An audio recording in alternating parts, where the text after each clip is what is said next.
चलो बच्चा, revision class में हम क्या रिवीजन करा रहे थे तुम लोगों को? क्या रिवीजन करा रहे थे? आवर्त सारणी।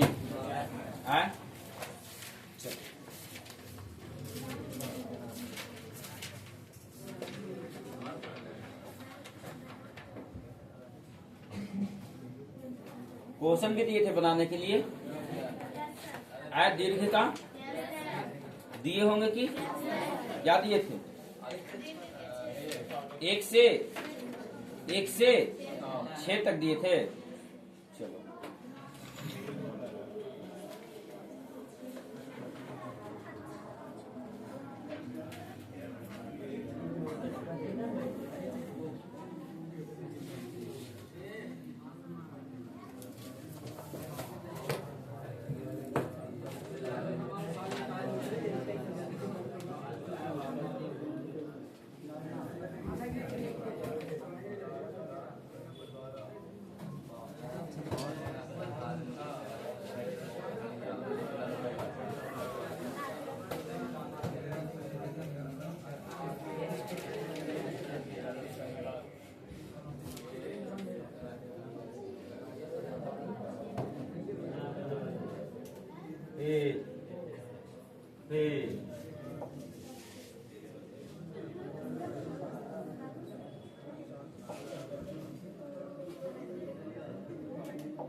इसका स्क्रीनशॉट कहाँ से कर रहे थे?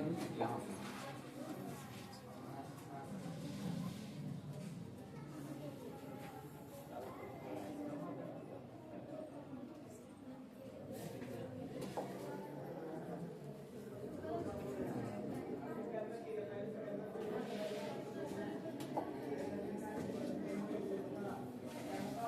बोलो ठीक है, बोलो बाबू ठीक है। कल इसी आवर्त सारणी पर बात चल रहा था। इसी आवर्त सारणी पर ना कल बात कर रहे थे हम लोग। और इस पर थोड़ा थोड़ा बात किए थे और बोले थे कि 10-10 मिनट तुम लोग जब तक रिवीजन नहीं करेगा बाबू तब तक बड़ा दिक्कत है। कल दीर्घ उत्तरी प्रश्न में लगता है मेरे हिसाब से एक प्रश्न था। वो प्रश्न क्या था? तो प्रश्न ये था कि आवर्त सारणी के को सजाने में जो प्रारंभिक से लेकर के अभी तक का जो प्रयास किया गया है उसका उल्लेख करें। कुछ ऐसा क्वेश्चन था, है ना सर? यानी शुरुआती से लेकर के अभी तक का जो आवर्त सारणी सजाया गया है उस सारणी का क्या करने का आता है सर? तो उल्लेख करने का आता है। बताओ बाबू, तुम लोगों को बारी बारी से इस बात पे चर्चा किया गया था। बोलो यस या नो सर? बारी बारी से चर्चा किया गया था क्या सर? तो पहला प्रयास किसने किया, दूसरा प्रयास किसने किया, तीसरा प्रयास किसने किया और चौथा प्रयास किसने किया सर? बारी बारी से सब प्रयास किया। सबने अलग अलग नियमों के अनुसार सजाया था, है ना सर? तो सबसे बताओ बाबू कि इसका प्रारंभिक प्रयासों का अगर उल्लेख करोगे तुम तो तुम कैसे करोगे बाबू? तो बताओ प्रथम प्रयास किसने किया था? प्रथम प्रयास डोबे रेनर। किसने किया था? डोबे रेनर ने किया था।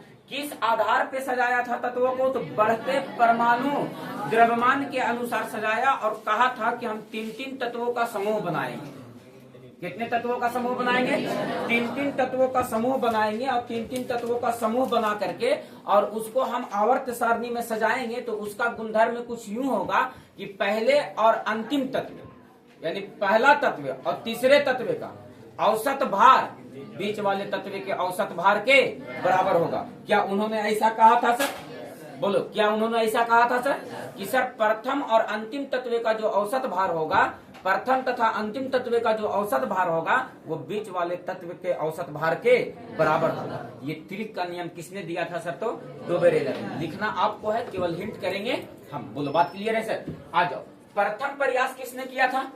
डोबेरेनर ने किया था सर। आधार क्या रखा था सर अपना सजाने का? आधार क्या रखा सर? तो परमाणु द्रव्यमान। क्या रखा सर? घटते में कि बढ़ते में? पहला बात क्या कहा सर कि हम बढ़ते परमाणु द्रव्यमान के अनुसार तत्वों को रखेंगे और 3-3 तत्व का समूह बनाएंगे और 3-3 तत्व का समूह बना करके बीच वाले तत्व का प्रथम तथा अंतिम तत्व का औसत भार बीच वाले तत्व के औसत भार के बराबर होना चाहिए। और उन्होंने सर त्रिक का नियम दिया। किसका नियम दिया सर? त्रिक का नियम। किसका नियम दिया? त्रिक का नियम दिया था सर। किसका नियम दिया था? क्या दिखाई दे रहा है भैया? नहीं, इसीलिए यहाँ से इतना दूर बेंच को खाली कर देना था और ये बेंच को थोड़ा थोड़ा पीछे घसका लेना था, तब वहां से दिखाई दे रहा है भैया? हाँ, रात में सोचे थे कि इस बेंच को यहाँ से हटवा देंगे, खाली हो जाएगा थोड़ा सा। नहीं, दिक्कत हो गया, फोन करता है। कौन सा नियम दिया बाबू? तो त्रिक का नियम दिया। और पहला त्रिक क्या बताया उन्होंने? Lithium, sodium, potassium. विस्तार से क्लास इसको ले लिया गया है, बार बार रिवीजन करेंगे सर तो याद आ जाएगा। बोलो, बात क्लियर है सर? सबसे पहला त्रिक का खोज किया सर सोडियम, लिथियम, सोडियम और पोटेशियम। बताओ बाबू, दूसरा त्रिक उन्होंने क्या खोजा था सर? तो क्लोरीन, कैल्शियम, स्ट्रांसियम, बेरियम। क्या था सर? कैल्शियम, स्ट्रांसियम और बेरियम। क्या था? बेरियम का संकेत बताओ, क्या होता है? बी होता है। बी से बोरॉन होता है, बी से बेरिलियम होता है, बी ए से बेरियम होता है। किससे होता है? बी ए से बेरियम होता है, बी ए से। और बताओ बाबू, एक त्रिक और खोजा था, क्लोरीन, ब्रोमीन, आयोडीन।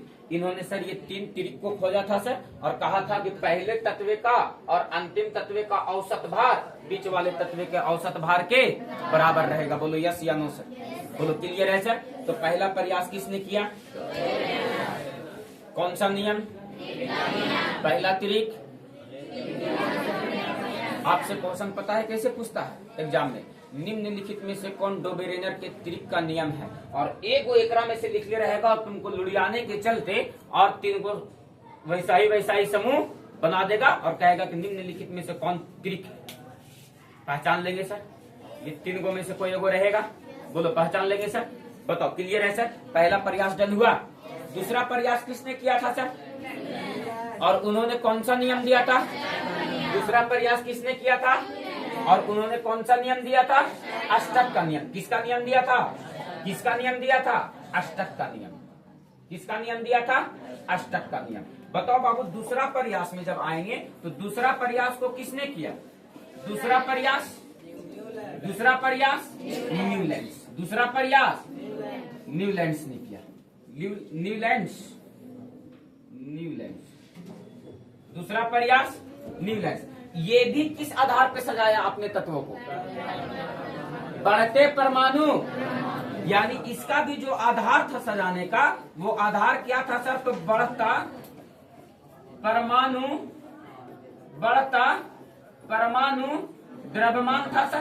क्या था सर? बढ़ता परमाणु। और इन्होंने तत्वों को कैसे सजाया था सर? तो इन्होंने कौन सा नियम दिया था? अष्टक का। कौन सा नियम? वो 3-3 तत्वों का समूह बनाया था, लेकिन ये कितने तत्वों का समूह बनाया? 8 तत्वों का समूह बनाया था। कितने तत्वों का समूह बनाया था? जस्ट लाइक कैसे सर? तो एकदम संगीत के सार के अनुसार, सा रे ग म प ध नि सा। इस शब्द में कई शब्द है? इस सार में कई शब्द है? 8 शब्द है सर। इन 8 शब्दों की तरह बोला कि जैसे सा से शुरू कर रहे हैं, सा रे ग म प ध नि सा। लास्ट कहाँ पे कर जा रहा है? जहां से शुरू हो रहा है सा से, जिस गुणधर्म के साथ शुरू हो रहा है स से, उसी गुणधर्म की तरह लास्ट भी कर जा रहा है। बोलो यस या नो सर।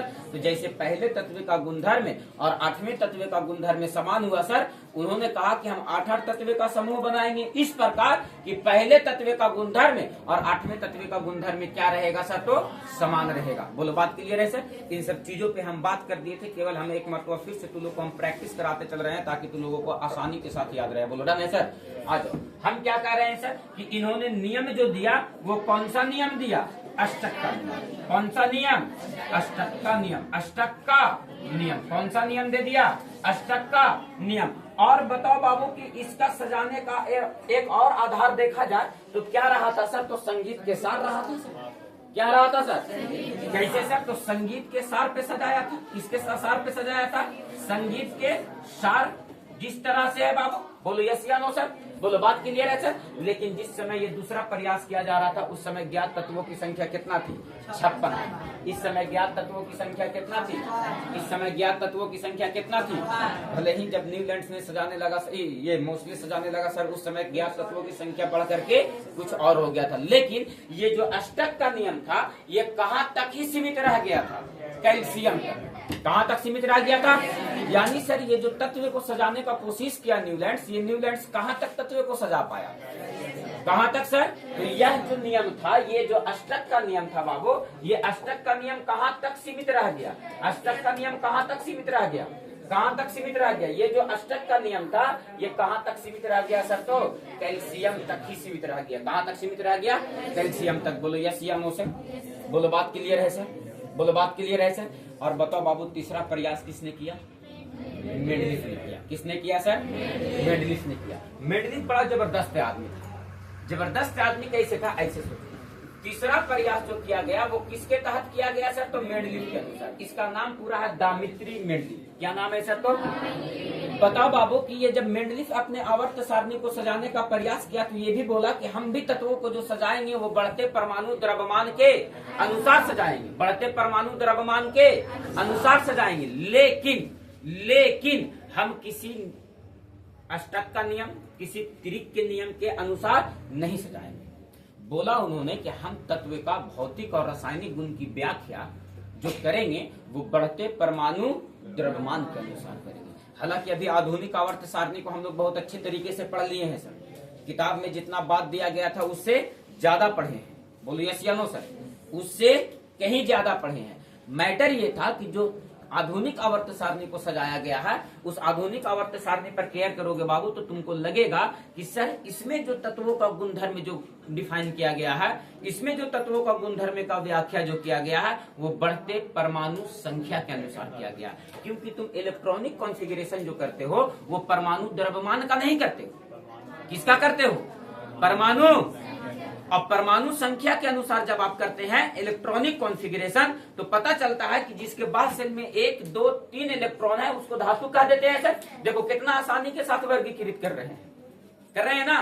परमाणु संख्या के अनुसार जब मोस्टली आवर्त सारणी को सजाया तो परमाणु संख्या से ही हम धातु, अधातु, उपधातु पता कर ले रहे हैं सर, तत्वों को वर्गीकृत कर रहे हैं। लेकिन मेंडलीफ ने क्या कहा कि हम परमाणु संख्या के अनुसार नहीं, किसके अनुसार व्याख्या कर रहे हैं, परमाणु द्रव्यमान के अनुसार। तो इन्होंने जो अपना सजाने का आधार रखा ये भी कैसा अपना आधार रखा सर, तो बढ़ते परमाणु द्रव्यमान के अनुसार। कैसे रखा सर, तो बढ़ते परमाणु द्रव्यमान के अनुसार, बढ़ते परमाणु द्रव्यमान के अनुसार। कैसे रखा सर, बढ़ते परमाणु द्रव्यमान के अनुसार। और कहा कि तत्वों का जो भौतिक और रासायनिक गुण का व्याख्या करेंगे। किस गुण का व्याख्या, भौतिक और रासायनिक गुण, भौतिक और रासायनिक गुण, भौतिक और रासायनिक गुण की व्याख्या बढ़ते परमाणु द्रव्यमान के अनुसार, बढ़ते परमाणु द्रव्यमान के अनुसार होगा। बोलो यस या नो सर। इस बात को किसने कह दिया था सर? तो मेंडलीफ ने। मेंडलीफ ने बाबू आवर्त तथा वर्ग की खोज कर दी थी। मेंडलीफ ने किसकी खोज कर दी थी? आवर्त तथा। तो आपसे पूछा जाए कि आवर्त और वर्ग की खोज किसने की, तो आवर्त और वर्ग की खोज किसने की थी सर? तो आवर्त की भी खोज की और वर्ग की भी खोज की। किसने सर? तो मेंडलीफ ने। इसीलिए मेंडलीफ को आवर्त सारणी का पिता कहा जाता है। क्या कहा जाता है सर? आवर्त सारणी का पिता। आवर्त सारणी का पिता। बताओ किसको कहा जाता है बाबू? तो दो क्वेश्चन यहाँ से, एक पूछा जाता है आधुनिक आवर्त सारणी का पिता किसको कहा जाता है, और एक पूछा जाता है बाबू आवर्त सारणी का पिता किसको कहा जाता है। दोनों क्वेश्चन में अंतर है सर। एक है आधुनिक आवर्त सारणी और एक है आवर्त सारणी। इन सब सारी चीजों पे बात किया गया था। बोलो यस या नो सर? न तो हमने तो सर न भकोस जाए, भुलाए की आदत है ना। सच में आदमी नहीं भूले ना तो पागल हो जाएगा वो। इंसान को भूलने की आदत होना चाहिए। नहीं तो जितना बात वो सुनता है दिन भर में, जितना बात देखता है वो दिन भर में, वो अगर सब याद रहे, जितना दिन बचपना गुजारे हैं वो बचपना का बात याद रहे तो आदमी का ब्रेन हैमरेज कर जाएगा, मर जाएगा, वो पागल हो जाएगा। इसलिए भूलना भी जरूरी है। तो भूलने के लिए और कुछ नहीं है, जो पढ़ाई चल रहा है सही खाली भूल पाते हैं सर, और बाकी सारा चीज याद रहता है। तुम लोग को तो ये भी याद होगा कि हम कहना चिकन डिनर के लिए है लास्ट बार, चाहे वो 20 दिन या 22 दिन का ही नहीं हो जाए ना है। बोलो क्लियर है? तो बताओ बाबू, बारी बारी से उल्लेख कर रहे हैं हम लोग सर, है ना। ज्यादा विस्तार में हम इसका जाएंगे नहीं, केवल हमको एक क्वेश्चन का आंसर देना है ना। और एक क्वेश्चन के सहारा लेकर के हम लोग इतना सारा बात को अभी रिवाइज कर रहे हैं। हालांकि पिछले क्लास में मेंडलीफ के आवर्त सारणी का गुण पर भी बात कर दिया गया था और मेंडलीफ के आवर्त सारणी के दोष पे भी बात कर दिया गया था। बोलो यस या नो सर? बात कर दिया गया था सर। तो आज उन सब चीजों पे डिस्कस नहीं करना है। जितना मतलब सौटे हो सके रिवीजन करते चलोगे तो तुम लोगों का याददाश्त मजबूत होते चलेगा। इसमें से किन्हीं को कुछ निकालना है, उतारना है तो फटाक से उतारो। बताओ, और अंतिम प्रयास किसने किया सर? तो मोस्टली ने किया। चौथा प्रयास किसने किया? बताओ बाबू, अंतिम प्रयास किसने किया? यानी सर अंतिम प्रयास, और ये प्रयास करके बेचारा क्या हो गया सर? तो सफल हो गया। इसकी कमियां को भी बताए थे कि मेंडलीफ आवर्त सारणी सजाया था तो क्यों फेल हो गया सर? समस्थानिकों को जगह नहीं दिया था, हाइड्रोजन का सही स्थान नहीं दिया।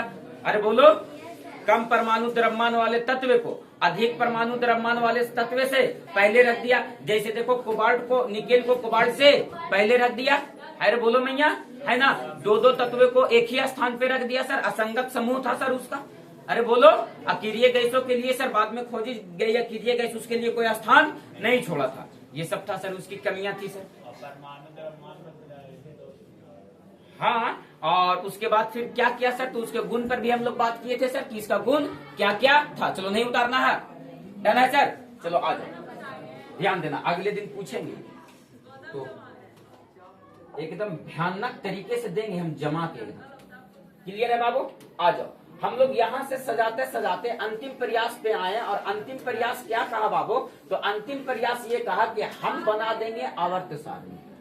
कौन तैयार हुआ? मोस्टली। वो देख था पीछे से कि तू लोग नौटंकी कैसे कैसे कर रहे हो, और इस सारे का नौटंकी देख था। तो देखा कि सब परमाणु द्रव्यमान के अनुसार सजा रहा, सब के सब किसके अनुसार सजा रहा है।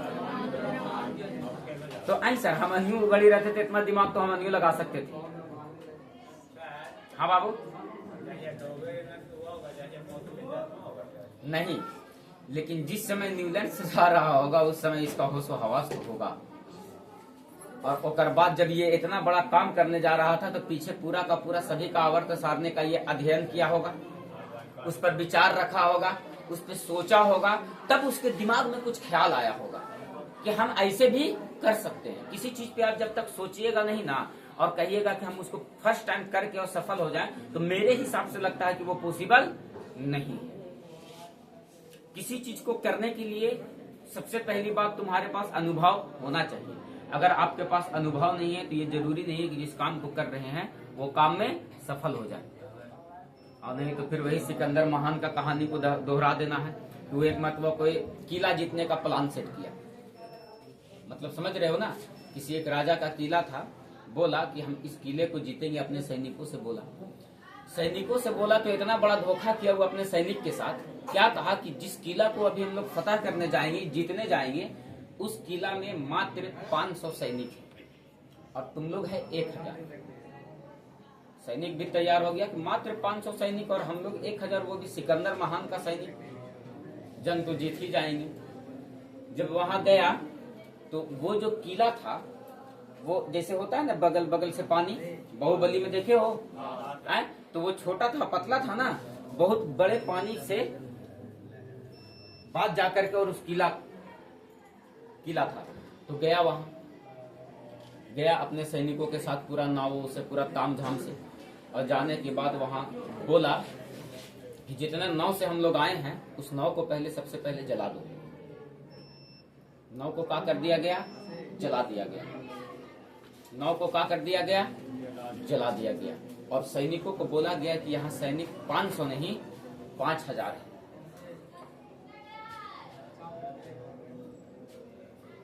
अब सैनिक, जो सिकंदर महान का सैनिक था, उसके हालात खराब। ये आपने क्या किया? महाराज बोला कि अब तुम्हारे पास दूसरा कोई ऑप्शन नहीं है, या तो मर जाओ और या तो जंग जीत जाओ, इसके अलावा तुम्हारे पास दूसरा कोई उपाय नहीं है। एक ही ऑप्शन है तुम्हारे पास, दूसरा कोई ऑप्शन नहीं है जान बचाने के लिए। अब पता चला बाद में कि वो जंग खुशी खुशी सिकंदर महान जीत गया, क्योंकि इंसान के पास जब दूसरा कोई ऑप्शन नहीं ना होता है बाबू, सिंगल एक ही ऑप्शन केवल होता है, तब ये जीवन में समझ लेना कि तुम उस काम को एकदम 100 में 100 सफल हो पाओगे। हम लोगों के साथ क्या समस्या होती है कि हम लोग किसी चीज पे तुरंत आश्रित हो जाते हैं। आश्रित हो जाने का मतलब है सर कि ऑप्शन ए अगर फ्लॉप किया तो ऑप्शन बी से काम ले लेंगे, ऐसा करते हैं ना। लेकिन अगर आप सच में शुरू से एक ही ऑप्शन रख करके चलो, दूसरा ऑप्शन आपके पास रहे ही ना, तो आप इतना जीवन में श्योर रहना कि आप जिस काम को कर रहे हो वो काम में 100 में 100 सफल हो जाओगे। लेकिन हम लोगों को नीति बहुत दूसरे तरह से सेट करते हैं कि चलो पढ़ाई लिखाई नहीं कर पाएंगे तो बाप का 10 बीघा जमीन है, ऑप्शन बना लिए ना एगो, कि नहीं बना लिए, बाप का दुकान है, बाप का बिजनेस है, कुछ भी है, कर लेंगे, तो तुरंत हम लोग ऑप्शन ढूंढ लेते हैं। नहीं, आप एक ऑप्शन लेकर के चलो कि जीवन में मेरे पास दूसरा कोई विकल्प नहीं है इस तरह से सफल होने के अलावा। अब देखो, सफलता एक ऐसी चीज है कि आदमी को आसानी से मिलता नहीं है, क्योंकि बाबू अब हम लोग जिस देश में रहते हैं उस देश का पॉपुलेशन थोड़ा बहुत तो अब रहा नहीं, सबसे टॉप पे है हम लोग, इस बात को पता होना चाहिए, है ना। सबसे टॉप पे है। चाइना जैसा कंट्री को हम लोग पीछे छोड़ दिए। मार लो ताली एक मरतबा कि सर कुछ में तो आगे है ना, और खुश हो जाओ। सबसे बड़ी जनसंख्या की भीड़ में तुम रहते हो। सोचो कि यहाँ अगर स्कूल और कॉलेजों की संख्या अगर गिनी जाए, जैसे 10 का स्कूल गिनी जाए, तो मेरे हिसाब से क्या, अब एग्जैक्ट तो डाटा नहीं दे सकते हैं, लेकिन इमेजिन करो कि कुछ नहीं तो बाबू पूरे ऑल ओवर इंडिया में कम से कम कितनों कम स्कूल होगा। जैसे तुम्हारे बगल में स्कूल है वैसा वैसा स्कूल कुछ नहीं होगा बाबू, तो 5 से 10 लाख होगा। बोलो यस या नो सर।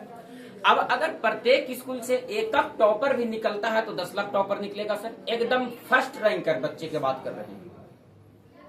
अगर एक स्कूल से एक बच्चा भी फर्स्ट रैंकर निकलता है और अगर उसके बाद भी तुम उस रैंकर में हो तो फिर भी अभी 10 लाख के भीड़ में हो।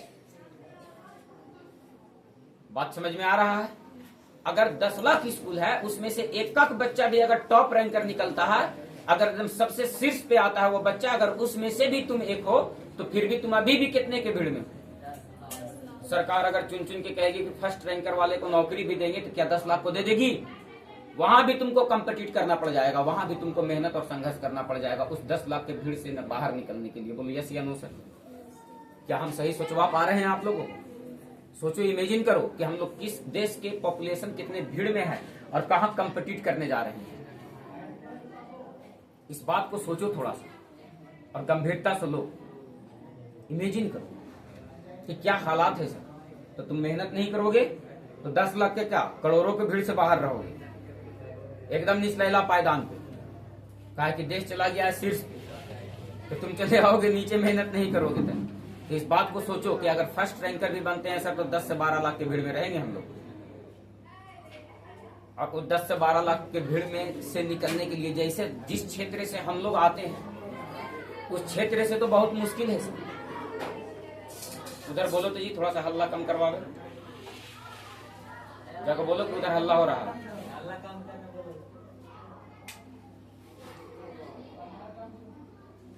अब सोचो, इमेजिन करो बाबू, बिना मेहनत का और संघर्ष का नहीं रह पाओगे, वरना हो जाएगा गच्चा, वही लाखों की भीड़ से निकल नहीं पाओगे और करोड़ों की भीड़ में जाकर के शामिल हो जाओगे। इस बात को सोचो और अपना मेहनत को बढ़ाओ, अन्यथा बहुत दिक्कत है। इस बात को एकदम गंभीरता से सोचो। बोलो ठीक है बाबू। तो अंतिम प्रयास किसने कर रहा था? और इन्हें कहा कि हम जो सजाए वो किस आधार पे सजाएंगे? बढ़ते परमाणु संख्या के अनुसार सजाएंगे। काहे कि ये जो था वो पीछे देख देख था। देख देख क्या था कि तू लोग का नौटंकी कैसे कैसे रहा है। कोई 3-3 गो का तिरिक का नियम बनाया, कोई 8-8 गो का समूह बना दिया था, हम का 12 गो का बता दे।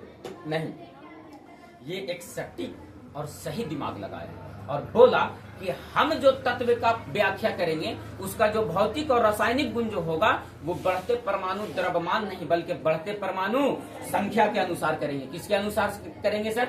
बढ़ते परमाणु संख्या के अनुसार करेंगे। और बढ़ते परमाणु संख्या का अनुसार जब किया तो ये पूरे के पूरे आवर्त सारणी को सजा पाया सर। ओखनी के दिमाग नहीं काम करता था सर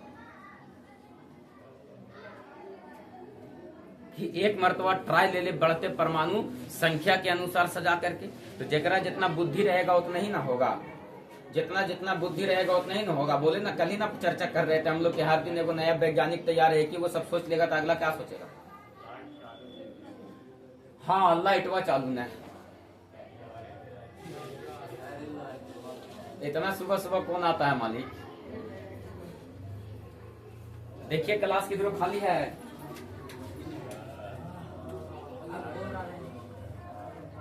देखिए किधर क्लास खाली है सर।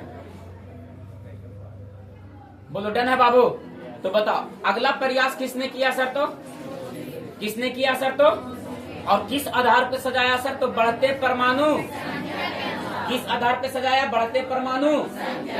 बताओ अंतिम प्रयास कौन कर रहा है सर? तो मोस्ले। कौन कर रहा है बाबू? मोस्ले। किस आधार पे ये सजा रहा है बाबू?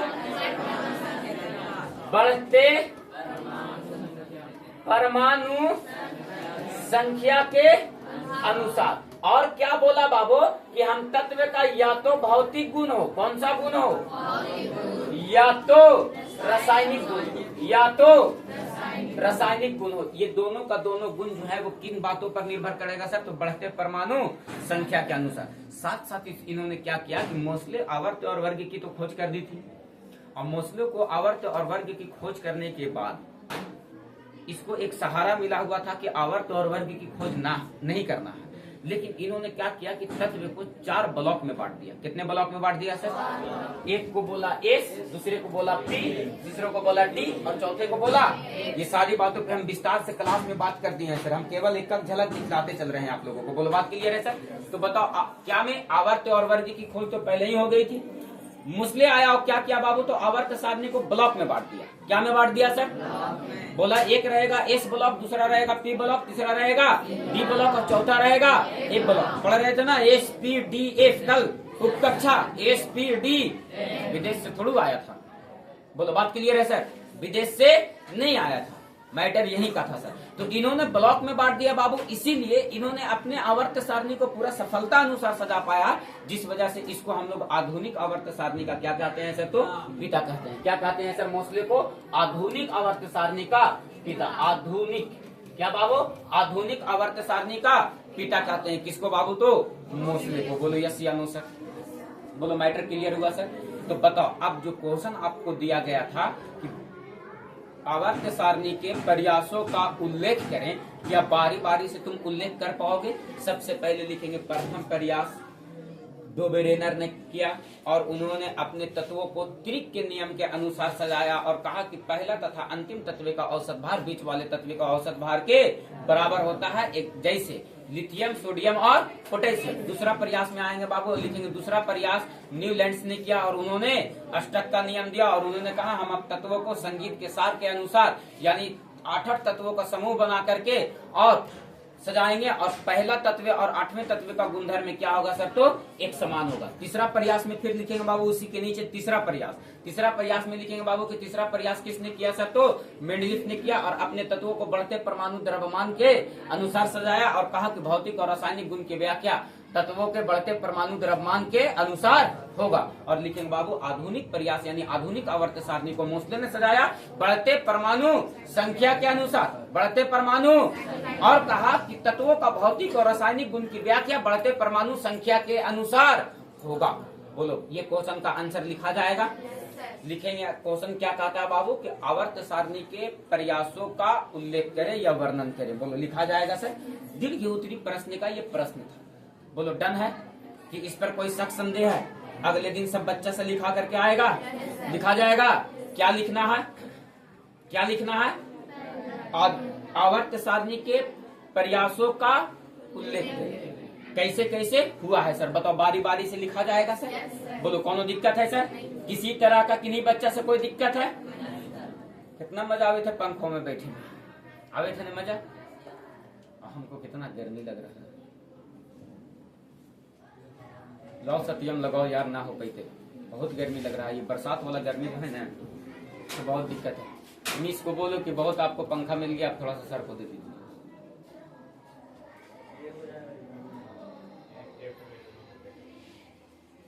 बोलो क्लियर है? बताओ बहुत रिवीजन करवा दिए, क्लियर है सर? इतना बात कल दिमाग में रहेगा कि नहीं रहेगा? रहेगा सर। आ जाओ बाबू, यही है मोस्ले का आवर्त सारणी। यही क्या है सर? मोस्ले का आवर्त सारणी। और इसी को देखो मोस्ले सजाया है बाबू एकदम पूरा कंप्लीट। बोलो बात क्लियर है सर? उन्होंने तरह तरह से नाम भी दिया था। वर्ग नंबर 1 को क्या कहते हैं, वर्ग नंबर 2 को क्या कहते हैं, इस ब्लॉक कहाँ से कहाँ तक है। तो इस ब्लॉक में कौन कौन वर्ग आता है? वर्ग नंबर 1 और वर्ग नंबर 2। वर्ग नंबर 1 और वर्ग नंबर 2। बताओ बाबू कि आगे चलेंगे तो बताओ बाबू पी ब्लॉक कहाँ से कहाँ तक आता है? एस के बाद यहाँ से यहाँ तक पी आता है, यही ना पी है जी? बताओ वर्ग नंबर 13 से 18, 13 से वर्ग नंबर 13 से 18। अब यहाँ से यहाँ तक को कौन से ब्लॉक बोलते हैं? P block. और यहाँ से यहाँ तक क्या बोलते हैं sir? F block. S A D block ना रे, S P D F block. बोलो बात क्लियर है सर? बोलो कौन दिक्कत है? बोलो बात क्लियर है? कौन दिक्कत है? बताओ प्रैक्टिस क्लास डन हो गया सर? इतना बात याद रहेगा? अब टेंशन तो हवा खा देंगे। देखो सिक्कू दोबारा से चालू कर लो।